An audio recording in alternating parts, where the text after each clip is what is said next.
কর্মক্ষেত্রে মানসিক চাপ একটি স্বাভাবিক ব্যাপার। মানসিক অবসাদে ভোগেন না এমন কর্মজীবী পাওয়া দুষ্কর।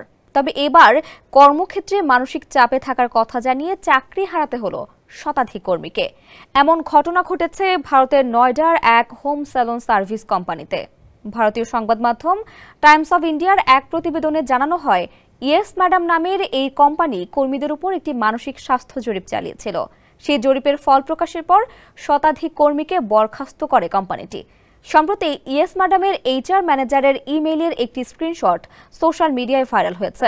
ইমেলটিতে বলা হয়, কর্মক্ষেত্রে চাপ সম্পর্কে কর্মীদের অনুভূতি বোঝার জন্য পরিচালনা জরিপে অনেকেই নিজেদের উদ্বেগের কথা জানিয়েছেন।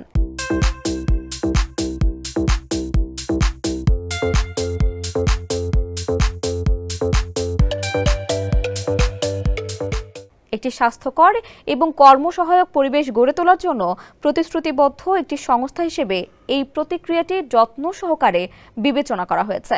ফলে কর্মক্ষেত্রে কেউ যাতে চাপে না থাকে তা নিশ্চিত করার জন্য কর্মক্ষেত্রে চাপে থাকা কর্মীদের সঙ্গে সম্পর্ক ছিন্ন করার সিদ্ধান্ত নিয়েছে ইয়েস ম্যাডাম। এ সময় সিদ্ধান্তটি অবিলম্বে কার্যকর করার কথাও জানানো হয় সেই ইমেইলে।